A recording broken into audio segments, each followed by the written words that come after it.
The neon sign outside the window hums a little louder tonight. It flickers, as if the power feeding it isn't quite the same power that feeds the rest of the town. Maybe it's just a loose transformer. Or maybe, in this room, the grid runs on something different. Welcome back to the Dreamland Motel. Before we begin, I'd like to gently remind you, if you find this kind of long-form exploration valuable, if you want to help keep these lights on, please like, share, and subscribe, or leave a comment down below. It helps far more than you think, and it's the quiet fuel that keeps this project moving. Tonight's episode is special. We're going to do one of my favourite things. We're going to speculate.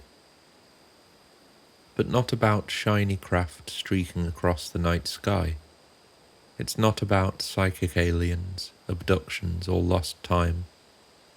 This is about something far less glamorous, but, arguably, far more consequential. The engines behind the mystery. For decades, ufology has been awash in stories of crash retrievals, secret programs, and exotic technologies. But the discussion about what powers those craft has been surprisingly shallow, in my opinion. Two theories seem to dominate the lore. Zero-point energy, the idea of tapping the endless quantum vacuum, and Element 115, the supposed alien fuel first described by Bob Lazar. Which of these stories is correct? Neither? One of them, or both of them? And if it's both, how do these two concepts fit together in the same reality? I believe this question, the energy question, is one of the most important aspects of the entire phenomenon. It's also one of the most under-examined. Because if technologies like this exist, then the real-world consequences aren't just about visiting craft or hidden programs. They're about what happens to our civilization, our economies, and our lives when scarcity ends. They're about what secrecy does to progress. They're about how we, as a species, handle the power of the gods. So tonight, we're going to attempt to unpack this topic rationally and carefully.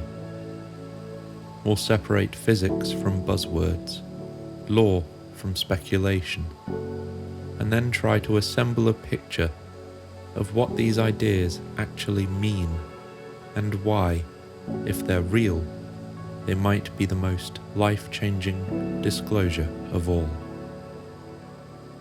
Settle in, dim the lights, and welcome to room 369 and the energy of the gods.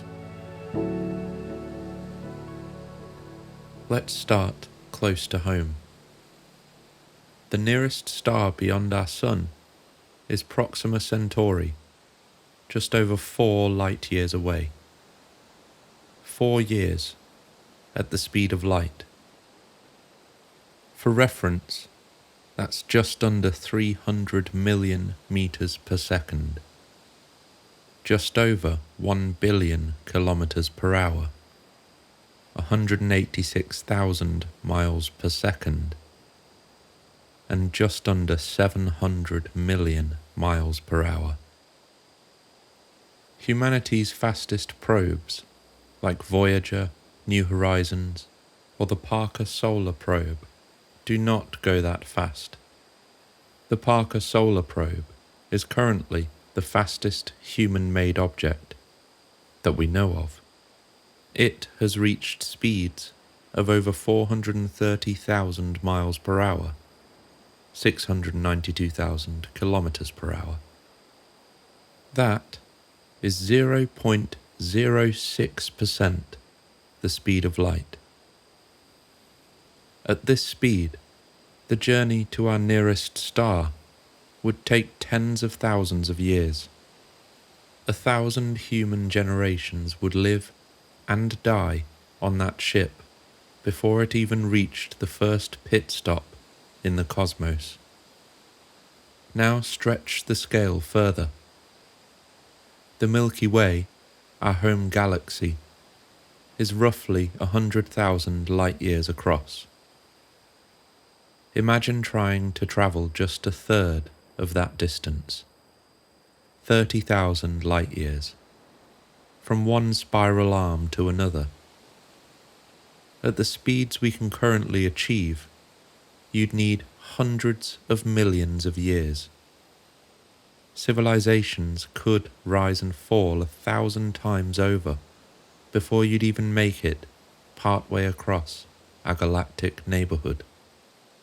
And that's still just our galaxy. The nearest major galaxy, Andromeda, is about 2.5 million light-years away. Even if you could somehow sustain 1/10 the speed of light, an unimaginable feat by today's standards, it would still take 25 million years to get there. And to be clear, no macroscopic object, no star, asteroid, or comet has ever been observed going anywhere near this speed. Let's zoom out one more time. Beyond Andromeda, the scales only grow stranger. The observable universe stretches about 93 billion light-years across. To travel halfway across it at light speed would take nearly 46 billion years. That's longer than the universe has even existed. This is the problem. This is why the energy question is not just academic. It's not about a shinier rocket or a better fuel. It's about confronting the unimaginable gulf between stars and galaxies, and admitting that conventional propulsion can never take us there. To cross those distances in any meaningful way, you don't just need more fuel, you need a fundamentally new kind of energy. Something that can shrink the distance between you and your destination. Something that can warp space-time itself. Physics suggests that might require negative energy, exotic matter that doesn't behave the way our atoms do. The term negative energy sounds like something out of a ghost story, but in physics it means something subtler. Places where the universe's energy balance dips below zero. This isn't science fiction. This is completely in line with our current understanding of physics. In fact, we can observe this effect indirectly near black holes, where particles fall inward, carrying negative energy, slowly evaporating the giant. And some wonder if with enough of it, space itself could be bent into wormholes or warp bubbles. It's a reminder that even nothingness has layers. And this is where the conversation turns to the vacuum of space itself, to the hum of quantum fields beneath the surface of reality. This is what's meant by zero-point energy. In quantum mechanics, and let's be careful here, because the word quantum gets abused. It doesn't mean mystical or magical. It simply means discrete. Energy comes in packets, in quanta. And even in a perfect vacuum, those packets are never truly at rest. The fields that underlie reality still jitter and vibrate. That jitter is the 0-point field, the lowest possible energy state of the universe. We know it's real. We've glimpsed it in experiments like the Casimir effect, where two plates placed incredibly close together experience a measurable force from the vacuum fluctuations around them. But the amounts are minuscule. A faint breath at the bottom of an infinite ocean. The speculation, the dream, is that a sufficiently advanced civilization could tap into this ocean in earnest. Not just a whisper, but a torrent. Enough to power their craft indefinitely. Enough, perhaps, to bend space itself. That's why 0-point energy sits at the heart of so many UFO propulsion theories. Because once you start scaling the cosmos, from Proxima Centauri to across the Milky Way, to Andromeda, to the edges of the universe itself, the only energy sources that make sense are those that tap into the universe's own foundation. It's not about thrust. It's about folding space-time. About riding the wave that's already there. And it's not a magic word. Quantum is not a ticket to wonder. It's a precise description of how reality works at its smallest scales. But if there's even a chance to draw from this hum, if the stories of 0-point energy are true, then the stars are no longer separated by millions of years. They might be separated only by will, by knowledge, by whether or not we can build the right kind of straw into the fabric of reality. And outside this motel window, the neon still hums. Maybe it's nothing but a loose transformer, or maybe it's the faintest echo of a universe that never really sits still. There's a fine line between science and story. 0-point energy sits right on that line. Part rigorous physics, part whispered myth. To understand how it got there, we need to walk through both of those worlds, the laboratories and the legends. In the late 1990s, NASA actually tried to walk that line. They ran a program called Breakthrough Propulsion Physics, tasked with investigating ideas that sounded like science fiction. Warp drives, quantum sails, and vacuum energy thrusters. The budget was modest, barely over $1 million, but the ambitions were cosmic. One proposal was to build Casimir sails, plates so close together they'd feel the vacuum pressure differential, a subtle push from the jitter of space-time itself. Others wanted to explore whether negative energy fields could stabilize wormholes. The results were sobering. Many of the grander ideas, like gravity shields and tunneling drives, fizzled into null results. The Casimir devices worked in principle, but the forces were infinitesimal. A ghostly pressure far too weak to shove a starship. By 2002, the program shut down. having proved that yes, the vacuum vibrates, but no, we don't yet know how to plug into it. Yet the very fact that NASA even tried gave the subject a strange legitimacy. It showed that somewhere in the halls of serious science, the energy of the vacuum was not just a fantasy, but a question worth testing. Physicist and parapsychologist Hal Puthoff has been involved extensively in the research and development of zero-point energy physics for decades. Around the same time as NASA's project, he was publishing papers with colleagues that were daring in scope. They proposed that inertia itself, the resistance you feel when you push on an object, might not be a fundamental property at all, but an interaction with the zero-point field.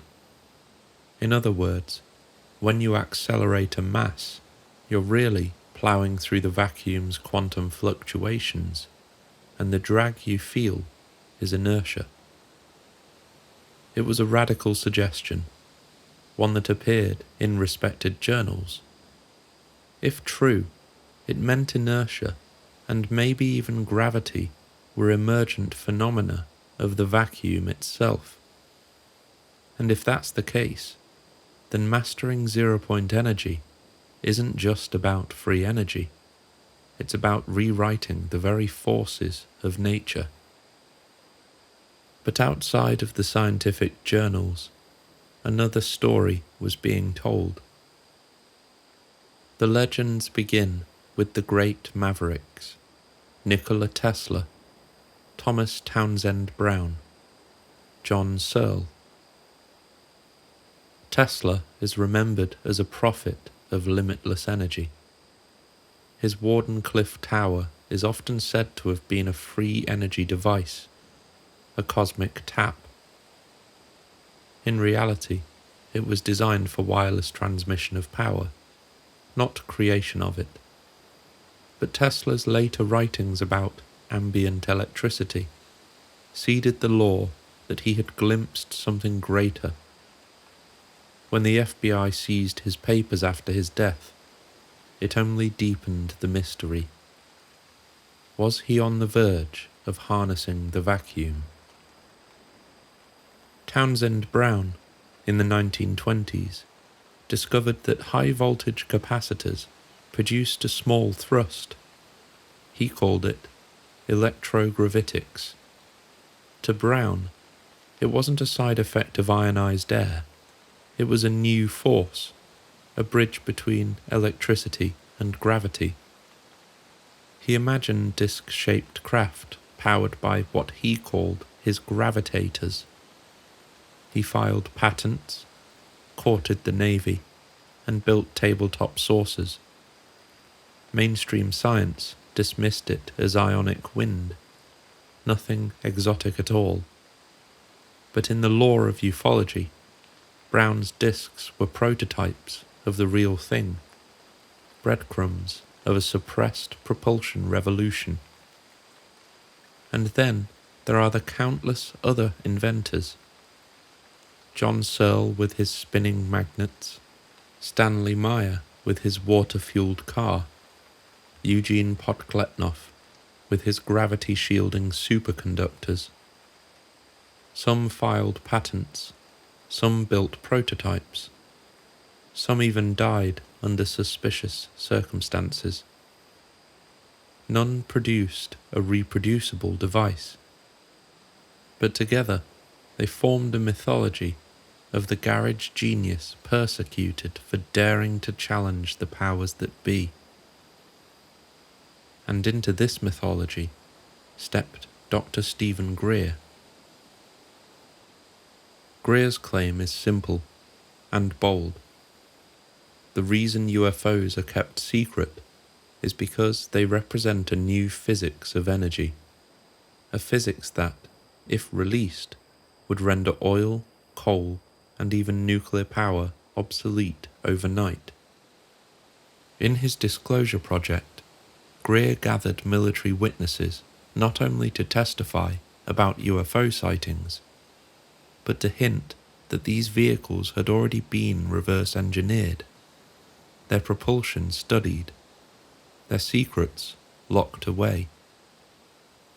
He founded the Orion project in 2008 with the aim of locating over-unity devices, machines that produce more energy than they consume. Greer spoke of inventors he had visited, tabletop devices that seemed to run themselves once started, magnetic motors that defied expectation. He raised funds to establish a lab where these breakthroughs could be developed openly. For a while, the movement buzzed with anticipation. Was a free energy revolution just around the corner? But no working device ever emerged. The Orion project faded into silence. Critics called Greer a dreamer at best, a charlatan at worst. His supporters countered that suppression and sabotage were inevitable, that no such technology could ever be allowed to flourish without drawing fire from entrenched interests. The truth remains elusive. What's certain is that no Greer-affiliated project has produced a demonstrable peer-reviewed device. Yet the idea endures, because it speaks to something deeper than evidence. It speaks to hope. The hope that salvation might come not from politicians or policies, but from a machine. So where does that leave us? Zero-point energy today is both physics and myth.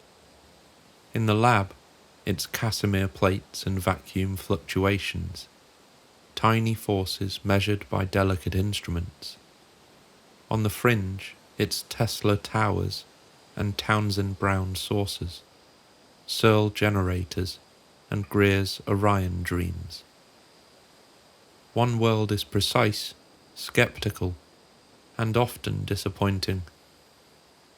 The other is expansive, hopeful, possibly conspiratorial, and together they keep the legend alive. Because the vacuum itself is real. It really does seethe with energy. We know that much, and in that fact lies a seed of possibility. Richard Feynman, Nobel Prize-winning theoretical physicist, known for his contributions to quantum mechanics and quantum electrodynamics, once said that one teacup of empty space contains enough energy to boil all the world's oceans. Now, this is likely paraphrasing from something he said in a lecture, as there is no directly agreed upon quote. But think about that for a moment. One teacup, sitting quietly in the palm of your hand, with enough energy to turn the earth into steam. Whether it's in a teacup, or in 1 cubic meter of air, or contained inside something the size of a light bulb, that is the scale of the power we're talking about. That's why the lights here at the Dreamland Motel feel different tonight. The flicker less like a failing fuse box, and more like a reminder. A whisper of a universe that holds power beyond comprehension, waiting for someone clever, or bold, or foolish enough to reach in and touch it. If zero-point energy represents the infinite ocean, then another exotic power source, element 115, is the whispered story of a single vial scooped from its depths. Not infinite, not abstract, but tangible. A piece of matter you could, in theory, hold in your hand. Maybe wear a glove. where zero-point energy is the promise of tapping the fabric of reality itself, element 115 is said to be the crystallized key, a physical substance that doesn't just suggest possibility, but fuels the very craft that have haunted our skies. For most of us, element 115 is just a square on the periodic table. For the original whistleblower, Bob Lazar, it was the heartbeat of the craft. Lazar described element 115 as a dull metallic substance, heavier than lead, resistant to corrosion, and surprisingly stable in its raw form. In his account, wedges of this element, machined with precision, were fed into the saucer's reactor like fuel rods, except they never burned out in the way uranium or gasoline would.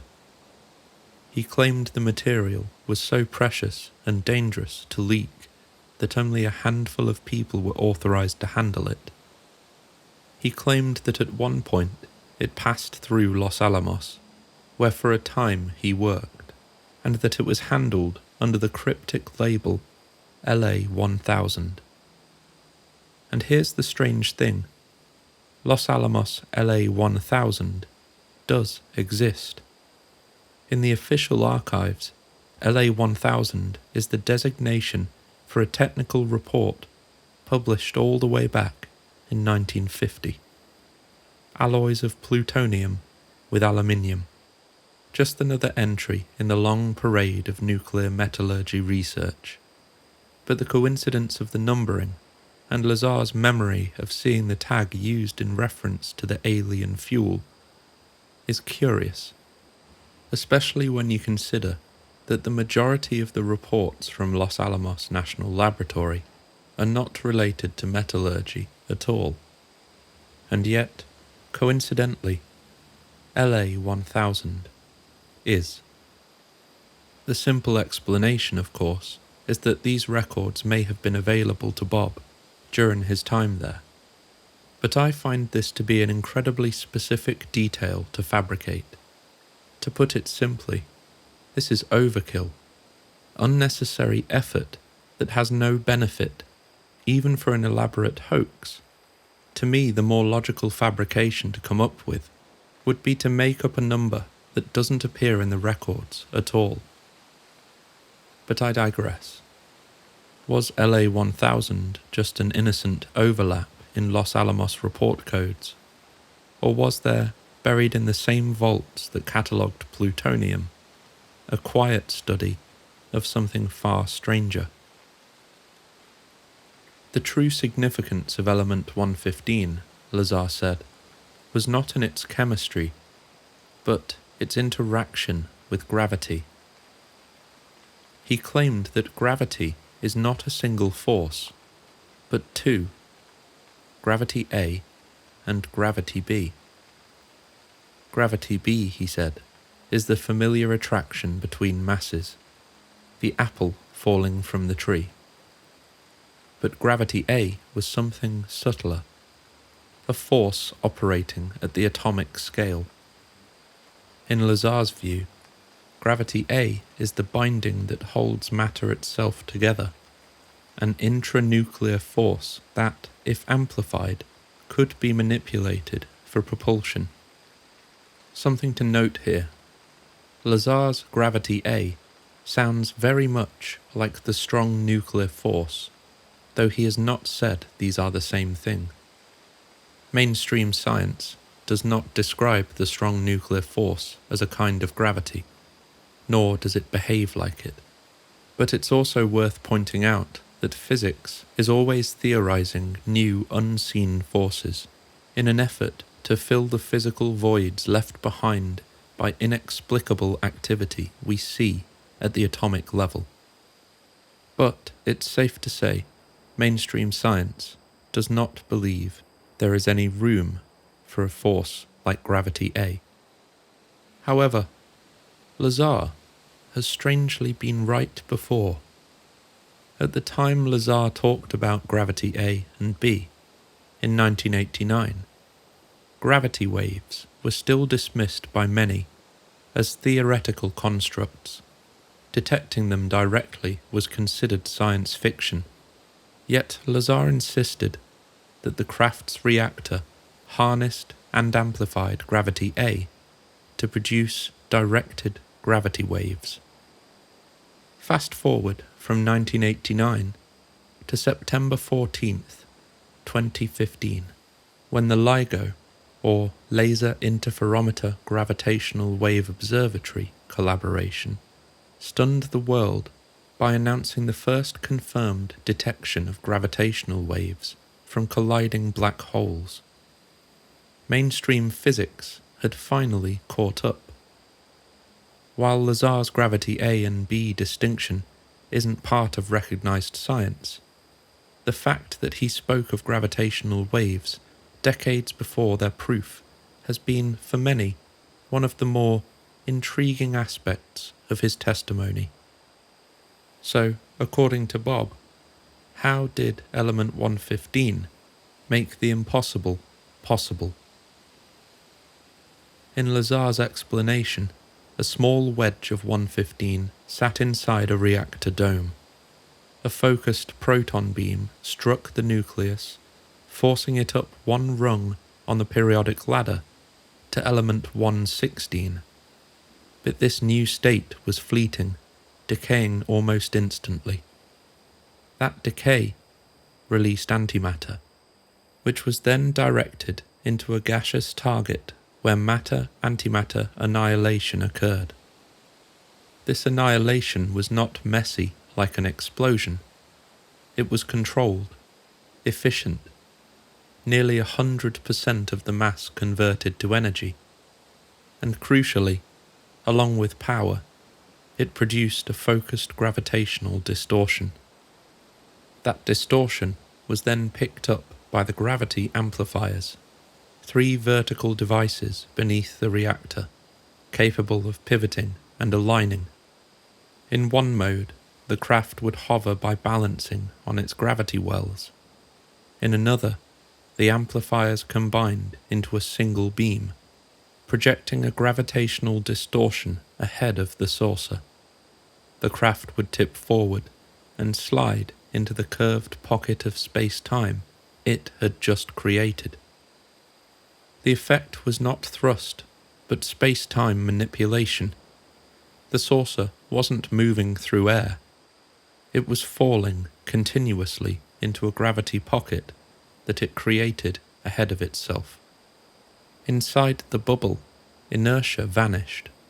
The craft could leap sideways, stop instantly, or dart silently at impossible speeds.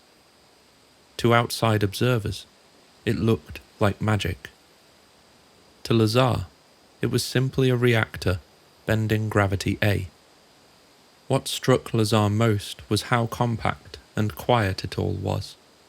The reactor had no moving parts, no cables, no noise. A small dome, no larger than a wastebasket lid, sat on its pedestal. The amplifiers were like organs of a living thing, flexing quietly. There was no vibration, no exhaust, no roar of combustion. It was engineering so advanced it seemed almost biological. A black box that simply worked. In Lazar's analogy, it was as if you dropped a nuclear reactor into the 1800s. Scientists could measure its heat, maybe even light a bulb from it. But the principles, fission, isotopes, chain reactions, would be a century away. They would be operators, not understanders. That, Lazar believed, was our situation with element 115. 115 didn't vanish with Lazar's testimony. Others have whispered about it since. Dan Burrish, who also claimed to work at S4, confirmed that 115 was real in the program, though he scoffed at Lazar's claims of sneaking some out. Nothing, he said, ever left S4. In the 2020s, Even anonymous internet whistleblowers have casually named 115 as the alien fuel, recycling or corroborating Lazar, depending on your perspective. The pattern is telling. Once named, Element 115 became a permanent fixture of UFO lore, a kind of symbolic shorthand, the fuel of legends. Whether or not a stable isotope of 115 exists, Lazar's account remains one of the most detailed and technically audacious in UFO history. It asks us to imagine that alien technology is less about sleek hulks or flashing lights, and more about a quiet little wedge of metal that rewrites physics itself. The deeper question may not be whether we possess it, but whether we're capable of understanding it. To hold in your hand a substance that bends gravity waves, that may be the difference between crawling among planets and leaping between stars. But comprehension takes time. We might already be operators of such a system, fumbling with switches we don't understand. And if Lazar's analogy is right, then element 115 is our shoebox reactor in the 19th century. Proof of something vast, humming just beyond the edge of our comprehension. When Bob Lazar first spoke of element 115 in 1989, the element didn't exist on any chart. It was nothing but an empty square, the ghost of a number, a hypothetical placeholder. 25 years later, the ghost was given a name: Moscovium. In 2003, scientists at the Joint Institute for Nuclear Research in Dubna, Russia, working with American colleagues from Lawrence Livermore, announced they had synthesized a handful of atoms of element 115. The feat was achieved by accelerating calcium-48 nuclei into a target of americium-243 at extreme speeds. For the briefest moment, these colliding nuclei fused into something heavier than anything naturally found on Earth, 115. But it didn't last. The newly born Moscovium fell apart almost instantly, with half-lives measured in milliseconds. It decayed down into lighter elements, shedding protons and neutrons like a sandcastle collapsing into the tide. In 2015, the discovery was officially confirmed, and in 2016, it was granted its permanent name, Moscovium, in honor of the Moscow region where it was created. It was a triumph of nuclear physics, proof that humans could push the periodic table further into uncharted territory. But it was also the opposite of what Lazar had described. Moscovium, as we know it, is violently unstable. It can't be stacked, machined, or fed into a reactor. It doesn't sit quietly in a wedge. It vanishes in less than the blink of an eye. Lazar has always maintained that the 115 he saw at S4 was a stable isotope, or at least stable enough to sit in storage and be machined into reactor fuel.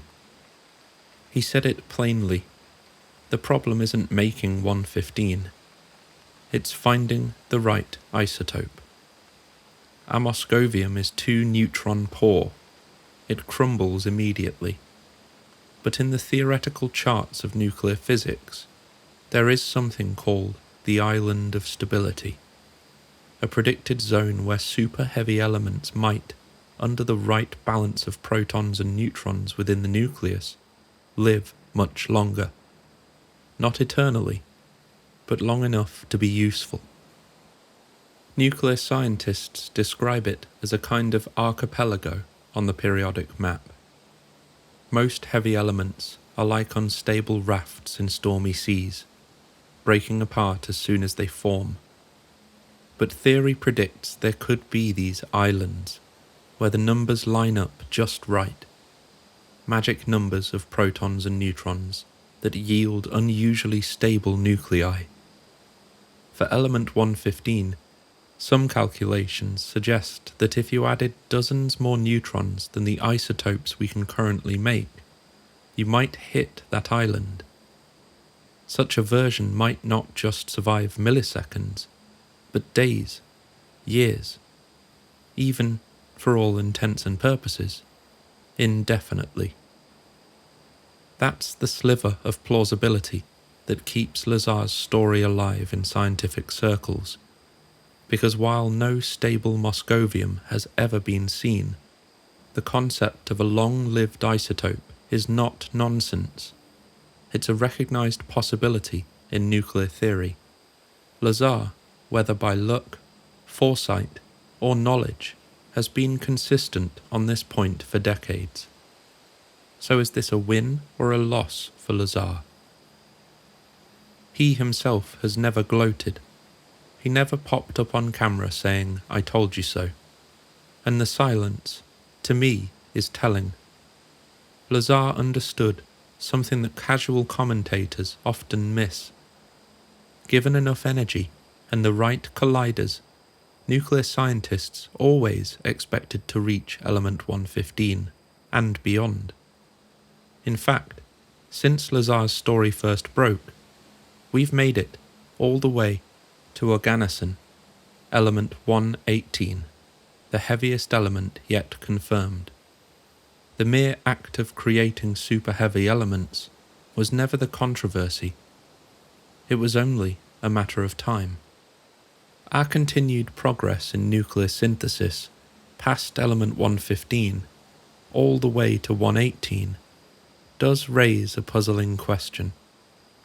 I'm not qualified to answer it myself, but if you are, I'd love to hear from you. Here's the puzzle. We too have synthesized element 116, livermorium.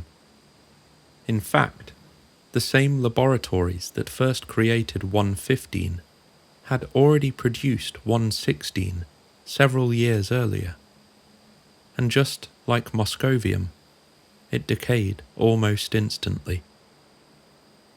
But if Bob Lazar was right, that bombarding 115 with protons produces 116, and that this reaction releases so-called gravity A waves, then why didn't we observe anything unusual when 116 was synthesized by human scientists?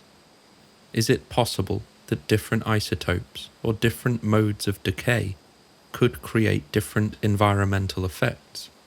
And if we only ever managed to make a handful of atoms, would we even have equipment sensitive enough to detect such an effect in the first place? More importantly, were we even looking for it? I don't claim to know the answer here, but to me, these questions feel worth asking. Bob has never claimed to know the origin of the stable version of element 115. But, to put it simply, it's either synthesized by NHI in comparatively incredible quantities, or it occurs naturally in the universe. So let's explore the latter. Where could such an isotope be born? On Earth, we make super-heavy elements by brute force, smashing lighter nuclei together in particle accelerators the size of buildings. Each atom requires colossal energy, and yields only fleeting existence. To make a block of stable 115 would demand not just more powerful colliders, but conditions we can barely imagine. But in the cosmos, nature has furnaces hotter and denser than any lab. The leading candidates are supernovae and neutron star mergers. In the titanic death throes of massive stars, or the cataclysmic collision of neutron stars, nuclei are bombarded with an avalanche of neutrons in a process called rapid neutron capture, or R process nucleosynthesis. This is how the universe forges its heavy natural elements, gold, platinum, and uranium. It is conceivable that in those extremes, fleeting islands of stability could be reached, and isotopes like a long-lived 115 might be briefly crystallized out of chaos. Could such atoms survive long enough to seed a planetary crust, or would they decay too quickly, leaving only traces? We don't know, but in principle, the only forges hot enough and rich enough in neutrons to create such matter are the very engines of stellar death. And if that's not sufficient, perhaps only advanced civilizations can make it.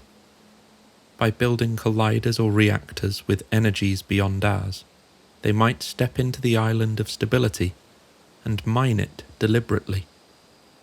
To us, that would look like alchemy. To them, perhaps just engineering. So Moscovium, for us, remains a ghost, a whisper in the collider, gone before we can study it. But in Moscow, where it was named, and in the labs at Dubna and Livermore, scientists keep hunting. More beams, heavier targets, bigger machines. Every attempt inches closer to the island, even if the island itself remains out of reach. Meanwhile, in ufology, element 115 has become immortal.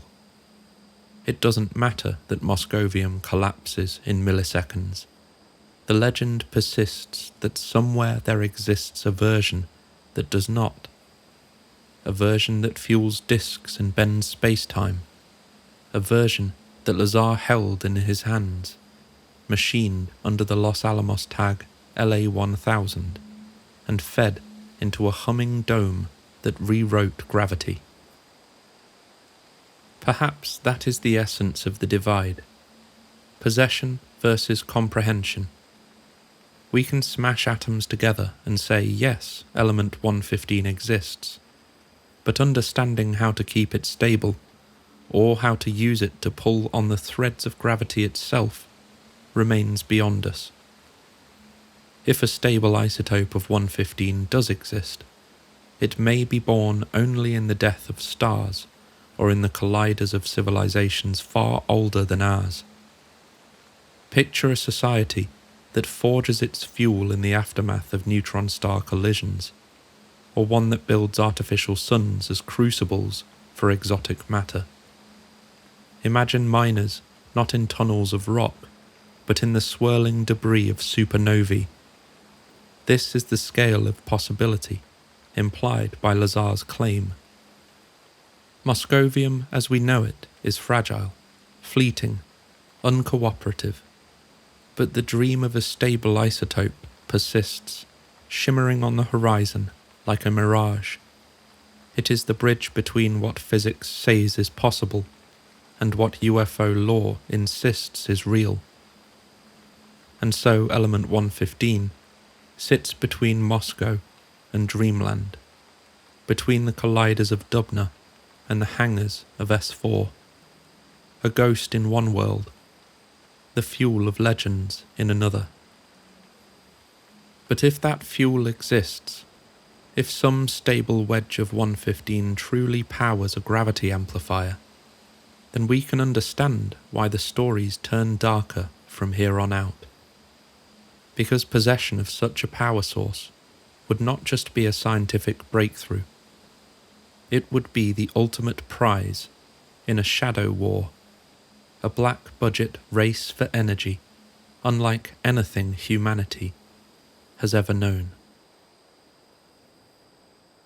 We know from declassified scraps that the US government has at least been willing to look seriously at impossible ideas. In the late 2000s, the Defense Intelligence Agency quietly funded a series of studies under ATIP, the Advanced Aerospace Threat Identification Program. when the list became public, it was shocking, not because it confirmed alien craft, but because of the sheer audacity of the topics. There were papers on traversable wormholes, warp drive metrics, space-time manipulation, even invisibility cloaks. Names like Eric Davis and Hal Puthoff appeared in the author lines, researchers already known in fringe physics circles. For a brief window, it was revealed that the Pentagon had paid serious money to people who were openly asking, what if we could warp space-time? What if vacuum energy could be tapped? What if inertial mass isn't fundamental, but a drag on the zero-point field? The official narrative says these were just theoretical exercises, blue sky explorations with no proof that they led to working technology. And maybe that's true, but the fact remains. At the classified level, the US government was entertaining the same questions Bob Lazar had raised decades earlier. How do you bend gravity? How do you fuel a craft without carrying chemical propellant? How do you access energies so vast that our physics books seem like child sketches in comparison? This was not idle curiosity. It was driven by a motive as old as empire. The motive is simple to state, staggering to contemplate. Unlimited energy equals unlimited power. If you can build a reactor the size of a basketball that powers a city, you win. If you can fly an aircraft that doesn't need fuel and doesn't obey inertia, you win. If you can corner the secret to free infinite energy, you don't just dominate militarily, you dominate economically and politically. This is why the stakes are higher than the Manhattan Project. Nuclear weapons gave nations the power to annihilate. Exotic energy would give someone the power to transcend. It's also why secrecy is absolute, because once energy is free, hierarchies collapse, the oil economy crumbles, global finance buckles, the military-industrial complex becomes obsolete. For those at the top, that isn't a breakthrough, it's a nightmare. So the pursuit of alien energy becomes the most compartmentalized, most jealously guarded game on Earth. Imagine, then, that a craft does come down, that somewhere in the desert or a mountain valley, a vehicle lies broken, but intact enough that its reactor core is still sitting inside. You don't call the police. You don't issue a press release. You scramble teams, fast, secret, and armed. This is the portrait painted by multiple insiders. Crash retrievals are resource wars in miniature. Not everyone is on the same side. Rival contractors are dispatched, sometimes even overlapping military units. Each cell answers to a different master, a defense conglomerate, a clandestine office, an international partner. And when those teams arrive at the same site, tensions spike. Who gets the core? Who claims the wreckage? Some stories allege it has gone beyond tension into open confrontation. Whistleblowers have hinted at firefights between competing teams, with bullets exchanged not against aliens, but between Americans, on American soil. The prize? Not the airframe, not the wires, but the fuel, the rumoured Element 115 core. Whoever controls that controls the crown jewel, It sounds like dystopian fiction, but if the stakes are truly an alien energy source, then the logic of war applies. It is the modern equivalent of nations clashing over oil fields, except now the oil well is a disk in the sand, and the fuel is a metallic wedge that might just bend gravity. One of the most visceral accounts of this compartmentalized chaos comes from Jake Barber, a former serviceman who later spoke about operations that went terribly wrong. In his telling, it wasn't even craft that drew blood, but laptops. Barber has also spoken about missions where his unit was tasked with recovering Panasonic Toughbooks tied to classified UFO programs. Machines said to contain videos, sensor data, maybe even schematics. According to his account, these laptops had slipped out of tightly controlled channels, and retrieval was urgent. On one such mission, he claims his team arrived too late. The scene was littered with spent casings and broken gear. Barber's conclusion was stark. Another group had reached the site first, and there had been a firefight. If that story is true, then we have evidence of Americans shooting at each other over computer hard drives tied to the UFO program. Not Russians, not Chinese, but Americans.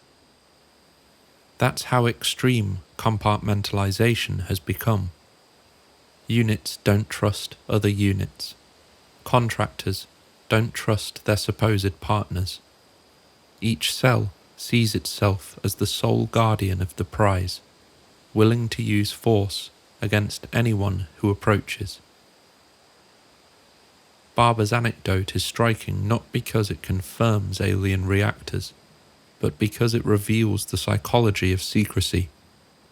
It's a world where loyalty isn't to a country, but to a compartment, where you'll kill to keep information away from the people you should, on paper, be allied with. Strangely, this picture of retrieval as conflict is echoed in the anonymous 4chan whistleblower who surfaced in 2023.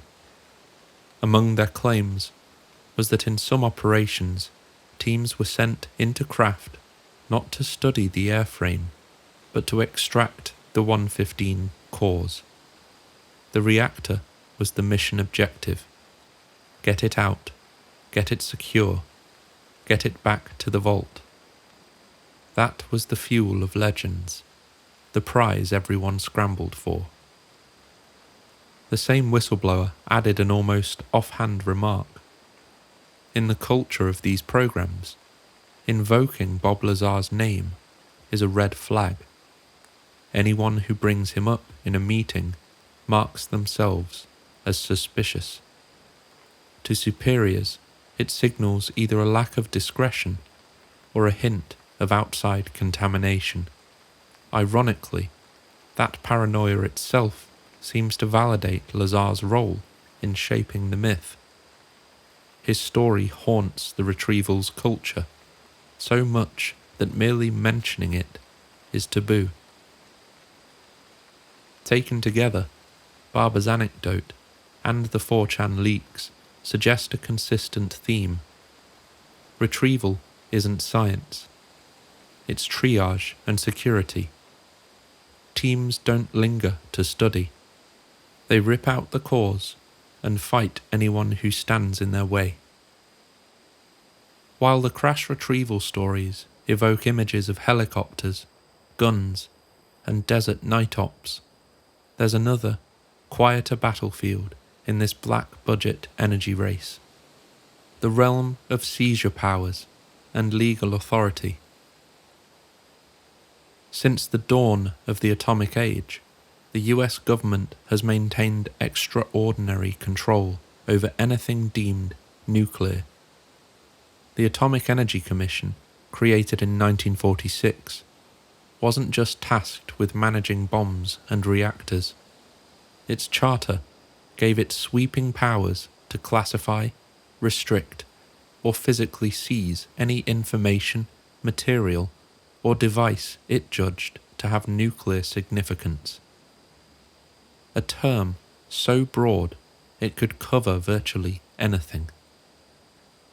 The AEC could, and did, pull patents off the public record, block publication of papers, and appropriate private research without public explanation, all under the banner of protecting national security. When the AEC was abolished in 1974, its authority didn't disappear. It transitioned to the newly created Department of Energy, DOE, which still retains the ability to classify or restrict information related to nuclear weapons, nuclear materials, and any technology with implications for those areas. And because the definitions in law are expansive, restricted data includes any information concerning the design, manufacture, or utilization of atomic weapons. It provides a catch-all umbrella under which even non-fissile, non-radioactive technologies could be claimed. Here's the key point. In a strict sense, nearly everything in the physical universe is nuclear at some level. All matter is composed of nuclei. Any technology that taps unusual binding energy, be it high-density plasma, zero-point fluctuations, or exotic isotopes, could plausibly be argued to fall under nuclear-related authority if an agency chose to assert it. In practice, this means that a breakthrough energy device that appears to produce anomalous power might be whisked out of the public domain with no explanation. Zero-point energy devices, in particular, live in this grey zone. They're not uranium, but they're described as extracting vacuum energy, an arena of physics intimately linked to quantum fields and nuclear processes. If even a hint of success appeared, it could be reclassified as restricted data overnight. This provides a perfectly legal mechanism for the quiet confiscation of any invention that looks like it could touch the same realm of energy as nuclear weapons or propulsion. Inventors in the free energy scene have long told stories of patents disappearing, prototypes being bought up or impounded, and mysterious visits from officials. Most such anecdotes are impossible to verify, but the AEC/DOE authority gives a plausible explanation for how such things could happen without public records. The law already empowers the government to do exactly that, with no public discourse, under the guise of national security. In other words, even without helicopters and firefights, the state has a velvet-gloved way to wage a quiet war over zero-point energy. If a prototype ever truly worked, if someone built a box that tapped the vacuum, it would likely be swept into restricted status instantly. No headlines, no arrests, just gone. This hidden legal landscape shows why exotic energy claims can vanish so easily. The same apparatus built to guard fissile materials can extend to anything that smells like a new kind of nuclear-scale energy source. From the outside, it looks like suppression. From the inside, it's simply the machinery of secrecy doing what it was designed to do: lock down any potential game-changer before it can ripple out into the open world. And so we arrive at the reflection. While the world ticks along with stock markets, elections, and debates about renewable energy, a secret war may be playing out beneath our feet. A war not over oil pipelines or territory, but over alien sparks of power. Somewhere, in deserts or mountains, convoys roll at night. Helicopters lift strange cargo slung under tarps. Security teams square off in the shadows. And sometimes, insiders say, the guns come out. If it's true, then the most profound resource war in human history isn't happening in the open. It's hidden inside black budgets and corporate silos, fought not between nations, but between factions of the same system. Unlimited energy, compact gravity reactors, exotic fuels. These aren't just concepts. They're the prizes men are allegedly willing to bleed for in the dust. And here at the Dreamland Motel, the neon buzz feels sharper tonight, as though it's not just light, but a reminder, a whisper that while we sleep, somewhere out there, a war is being fought over who gets to hold the keys to the universe. I briefly mentioned before that there is a recurring character in the story of technology, the lone inventor who claims to have cracked the code of limitless energy. We meet him in patent offices, in barn workshops, on late-night radio. His machine is always just on the edge of credibility, humming softly, promising to change the world. And then, as if on cue, the story ends in silence. The device vanishes. The patent disappears. The inventor dies mysteriously, or simply fades into either obscurity or insanity. It's become almost an archetype, an American myth. Tesla, in his Wardenclyffe Tower, accused of dreaming too big. Stanley Meyer, who spoke of cars running on water and died suddenly after a restaurant meeting. John Searle, John Keeley, and a dozen others whose names drift through the footnotes of history. Each one stands not only for a machine, but for a hope that a single breakthrough could lift humanity out of scarcity. But the archetype also stands for a fear that any such breakthrough would be crushed before it reached the public. In UFO lore, this theme is amplified. Suppressed energy is the shadow twin of crash retrieval. The belief that technologies capable of ending poverty and war already exist, but are hidden in vaults by those who have everything to lose.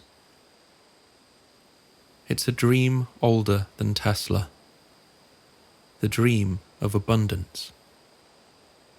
If energy could be made essentially free, so much else would follow.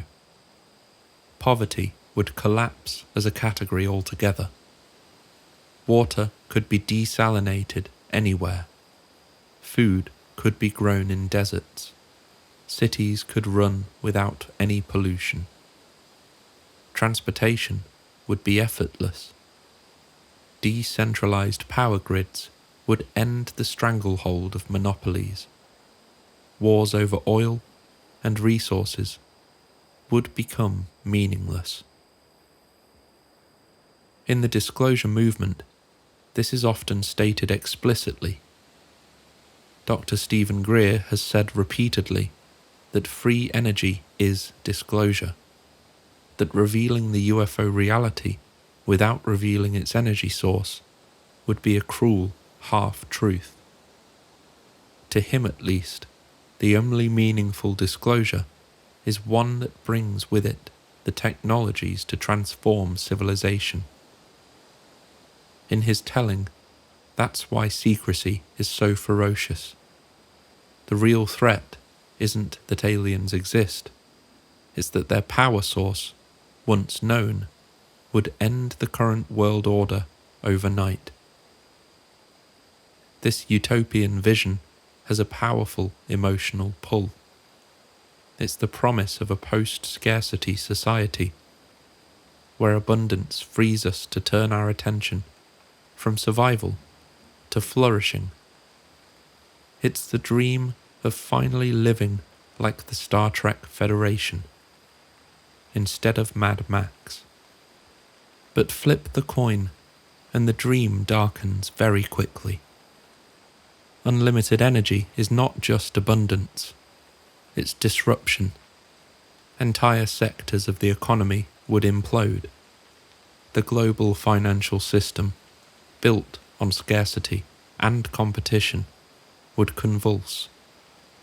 Stock markets would crash, fortunes would evaporate.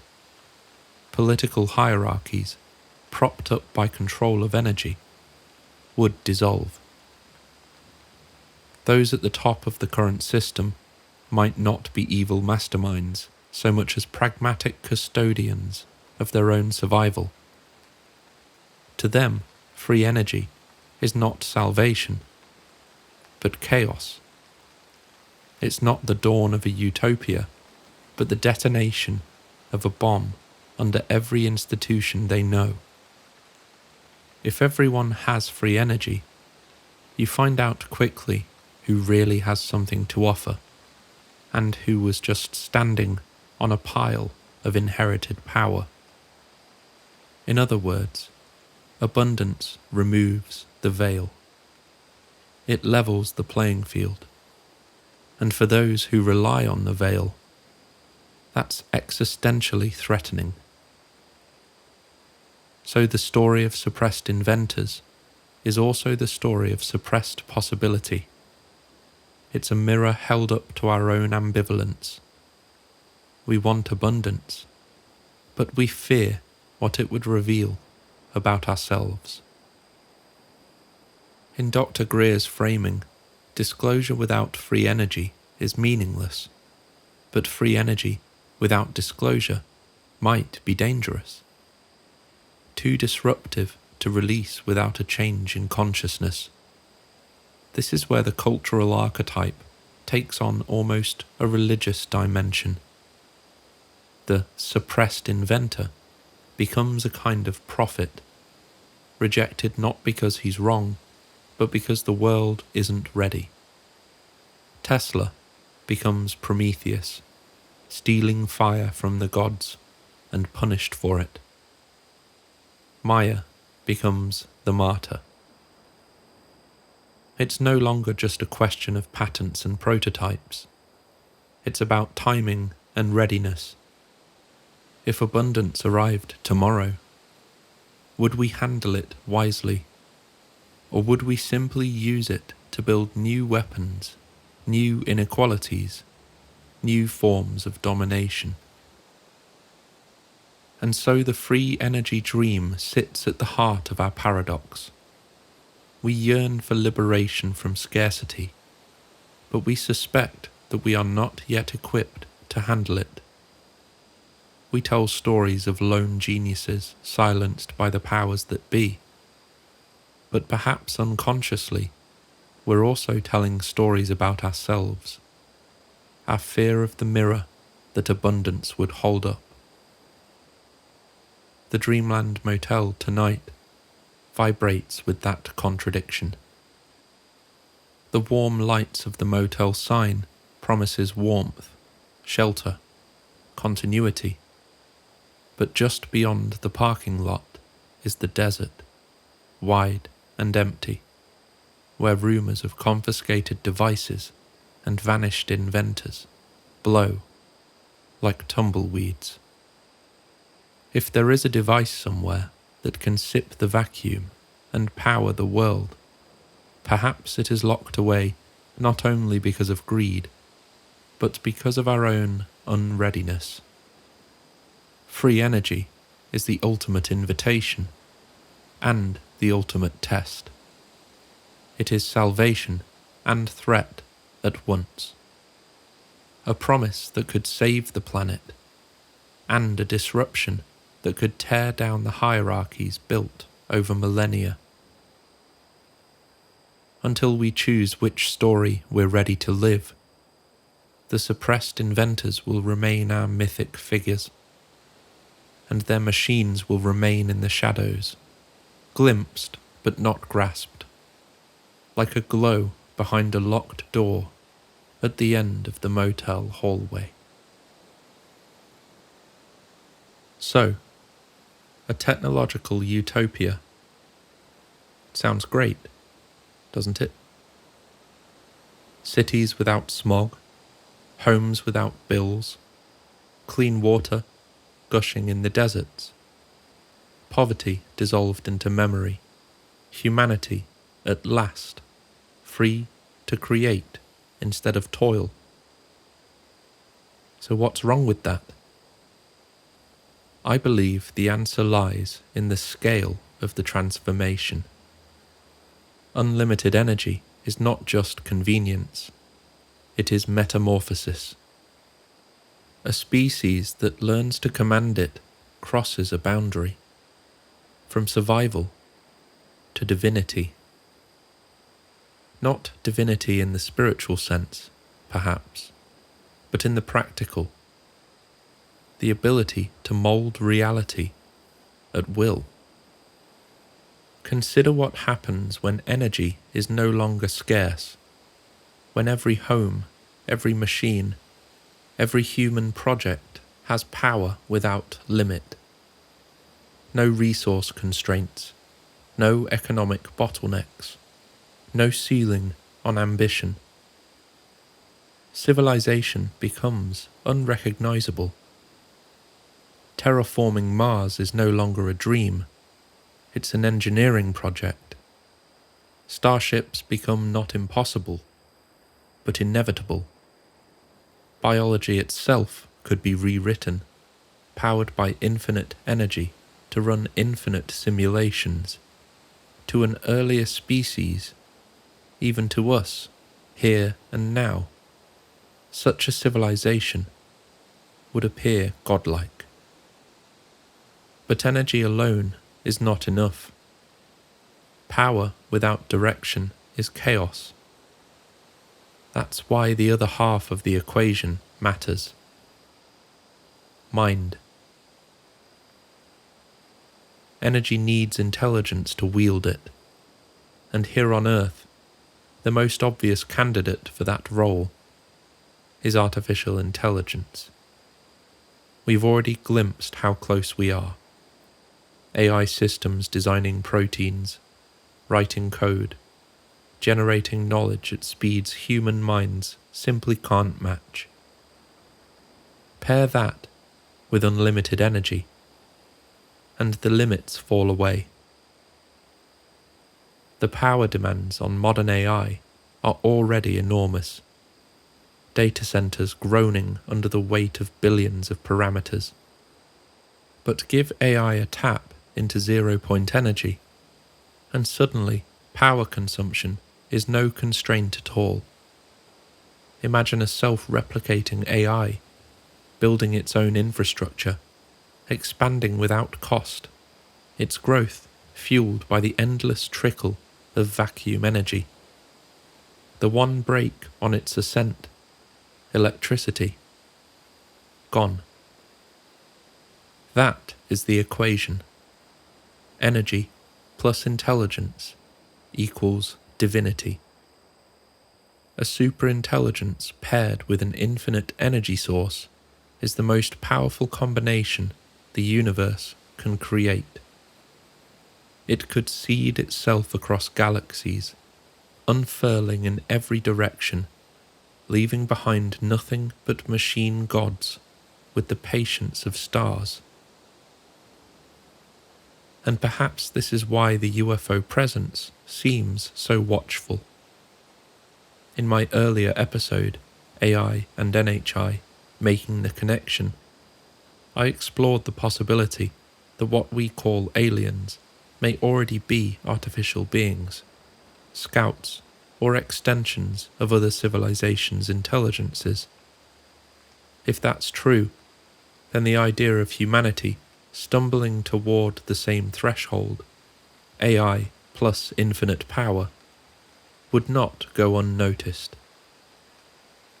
If you were a non-human intelligence, watching a species on the cusp of wielding godlike tools, wouldn't you be concerned? Wouldn't you monitor closely, perhaps even intervene, to ensure that we don't flame out or destabilize entire regions of space in our infancy? The leap from scarcity to abundance may be the single most dangerous moment for any civilization. Many may not survive it. Unlimited power requires a mind evolved enough to wield it responsibly. Without that, it's like handing a child the keys to a star. The ethical dilemma is simple, but brutal. With 0-point energy and AI, humanity could liberate itself, abolish poverty, extend life, explore the stars. Or it could dominate itself, faster and more ruthlessly than ever before. Dictators with infinite power grids, surveillance states that never run out of processing cycles, weapons that never deplete. Therefore I say that abundance is not inherently good. It magnifies intention. It makes the wise godlike, and the cruel monstrous. Which direction would we go? History doesn't offer much reassurance. We've struggled to share even limited abundance without turning it into hierarchy and war. The prospect of infinite abundance forces the hardest question. Is the problem scarcity, or is the problem us? Out here at the motel, the stakes feel distant. But maybe that's why the metaphor works.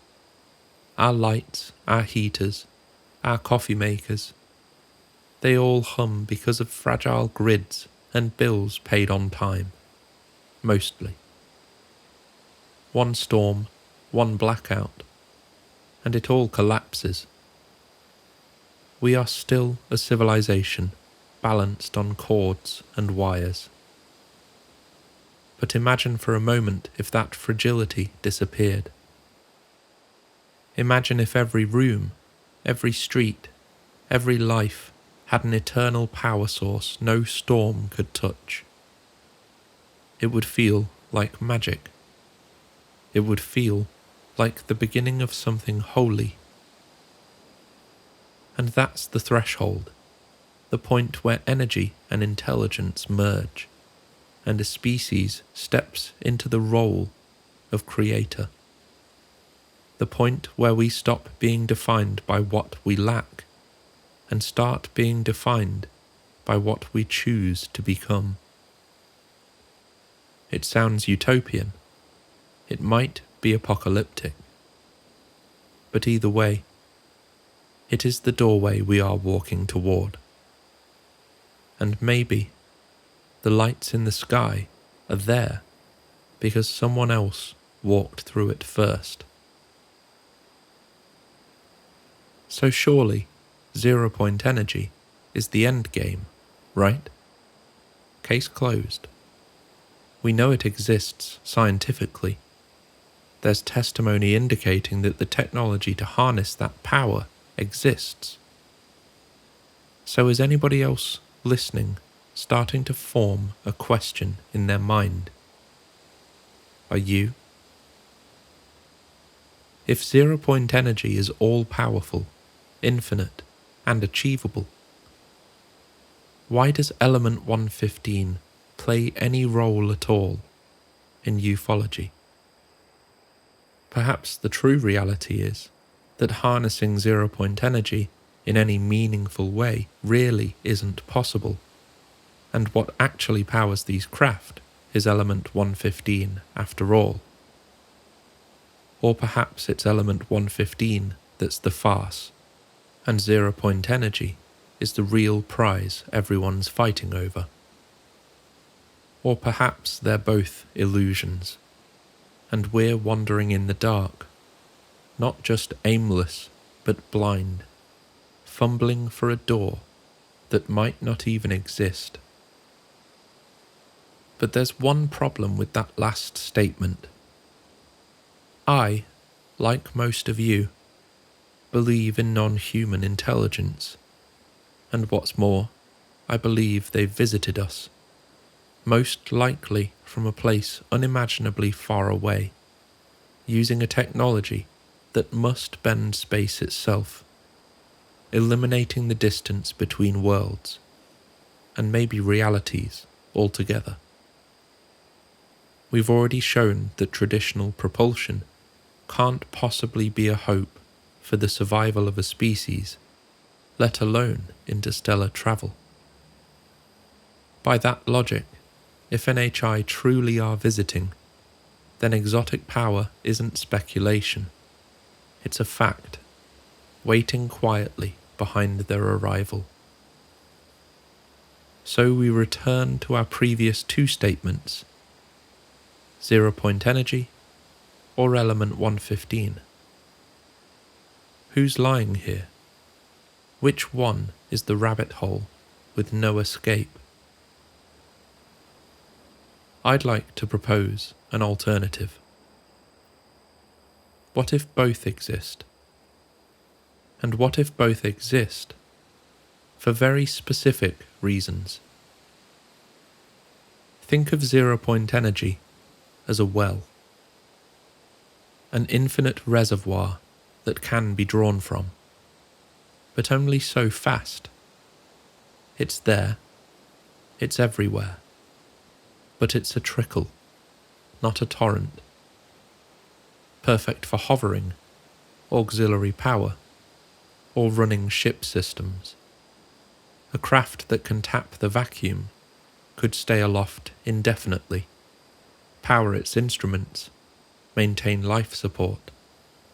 It's a silent, inexhaustible well, but not necessarily a rocket engine. Now think of element 115 as a forge, a finite but immensely potent catalyst. When fed into the right reactor, it produces the kind of energy spikes you need for space-time drives, for bending gravity, for collapsing distances between stars. It's not something you sip from. It's something you ignite. A finite material that lets you do the impossible for a time. It's important to understand the scale here. The difference between running a craft's systems and actually bending space-time back on itself is like the difference between powering a city and igniting a sun. 0-point energy, even if tapped, may be enough to light every building on Earth for centuries. But that still might not be in the same league as the energy required for a true space-time jump. In this model, the trickle from 0-point energy isn't weak by human standards. In fact, it could transform the power dynamic of the planet, perhaps even several planets simultaneously overnight. But even that is weak by comparison to the astronomical power needed to warp reality itself. In this speculative model, 0-point energy and element 115 are complementary. The well gives you sustainability. The forge gives you thrust. Together, they make interstellar travel practical. In addition, even an advanced civilization might not want to draw all of its energy directly from the vacuum in high-intensity bursts. Maybe the physics of space-time drives demand a catalyst, an exotic mass to warp fields in a way pure vacuum energy can't. Or maybe using zero-point energy alone for propulsion is like trying to fill a swimming pool with a straw. Technically infinite water, but practically too slow.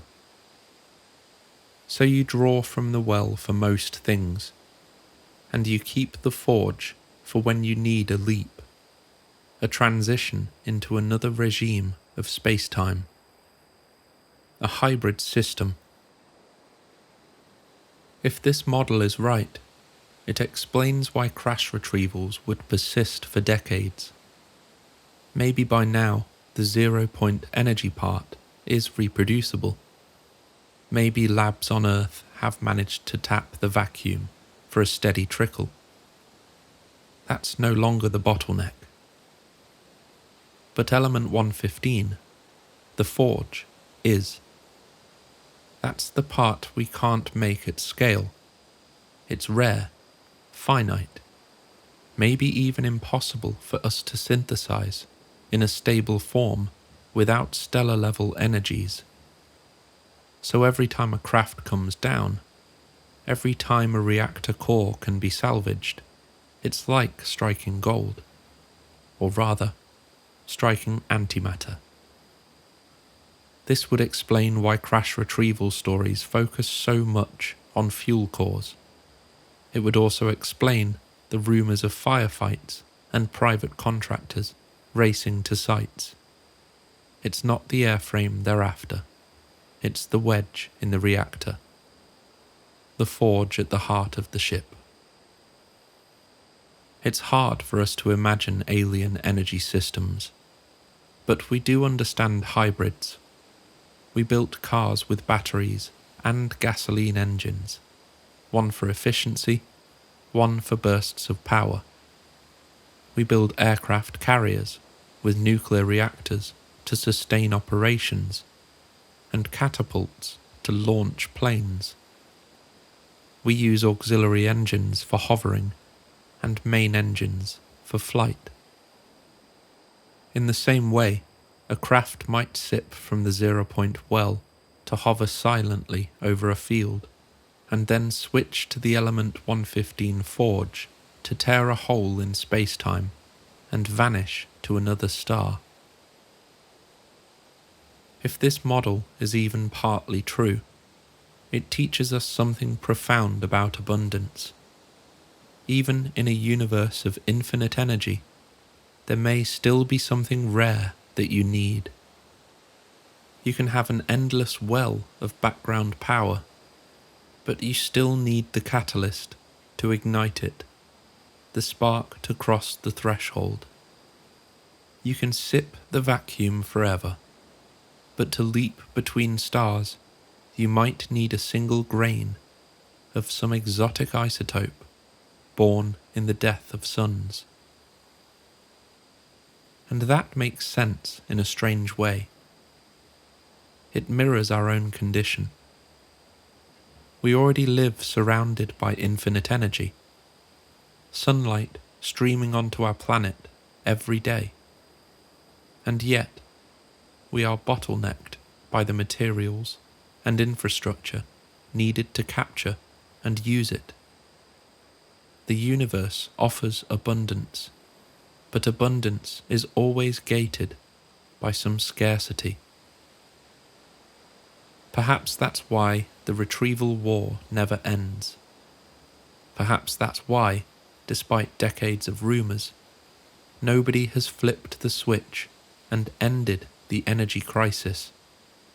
Because we've learned to drink from the well, but the forge remains elusive. Indulge this hypothesis with me for just a few minutes longer. Both zero-point energy and element 115 exist. Two exotic energy sources. each far beyond anything humanity has ever claimed to harness.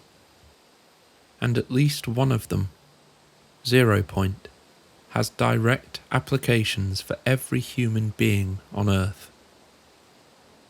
True 0 Point would eliminate poverty worldwide, revolutionize healthcare, provide clean water anywhere on the planet, and render centralized grids obsolete.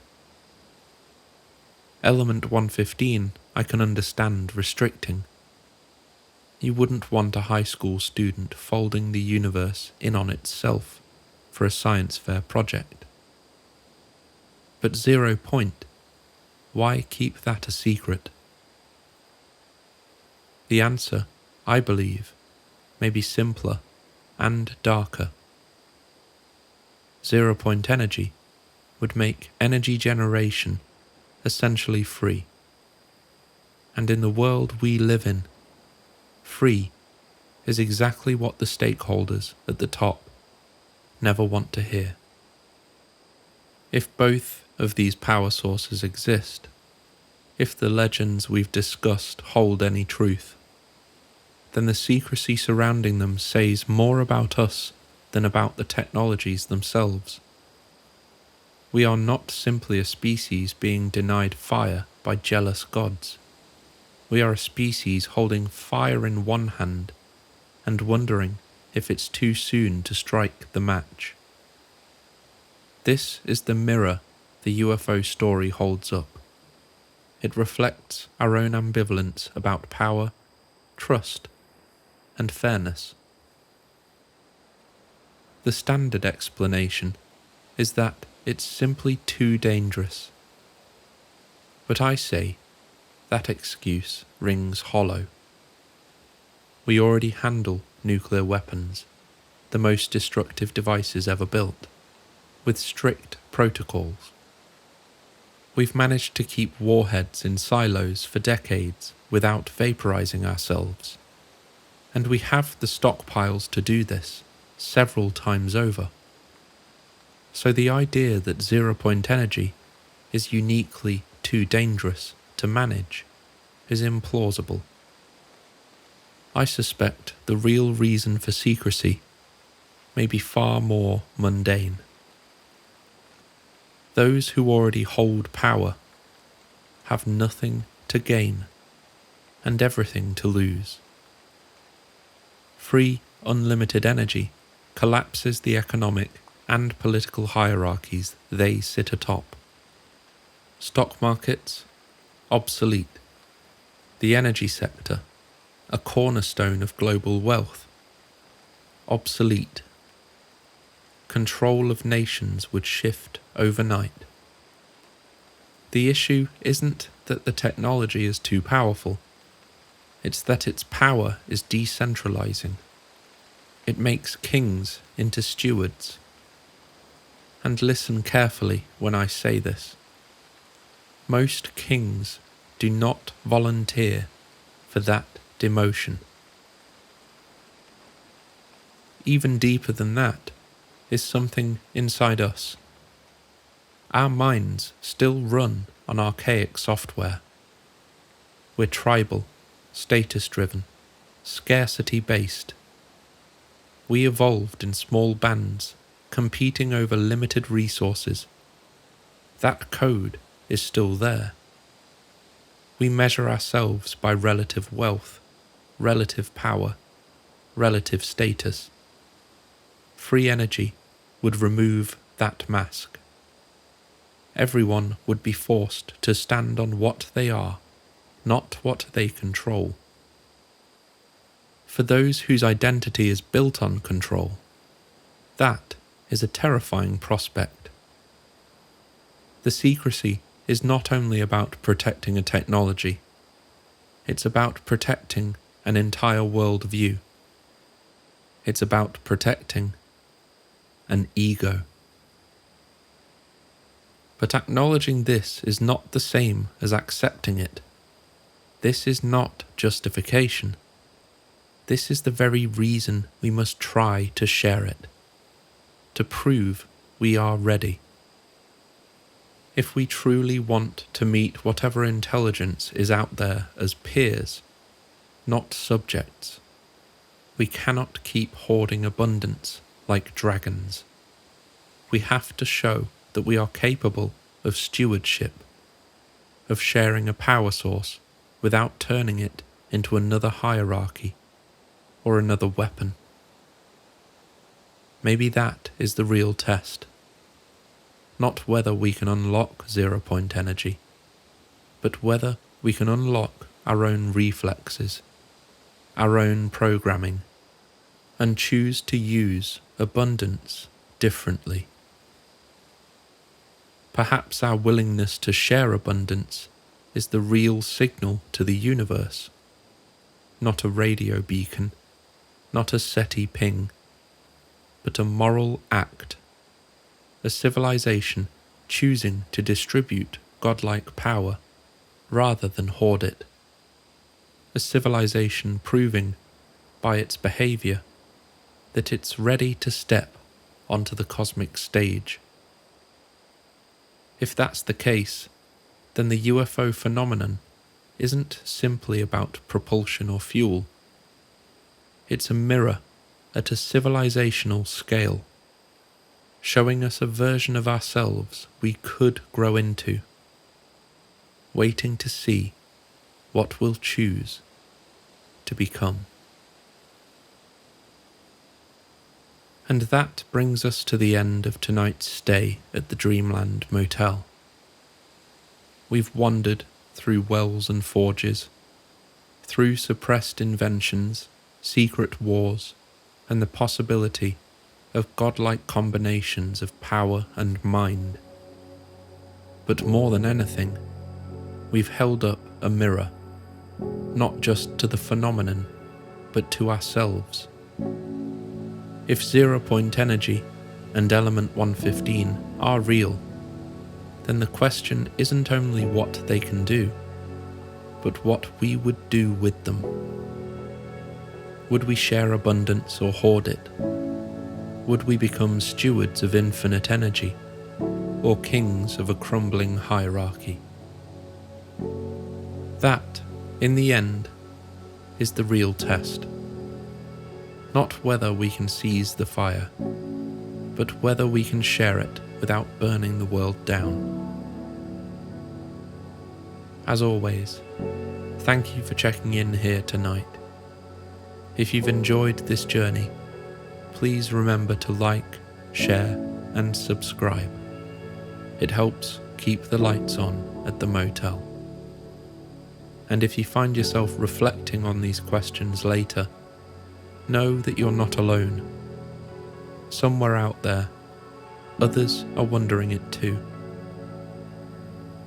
Until next time, sleep well, dream deep, and maybe imagine the kind of world we'd wake up to if abundance was finally ours to share.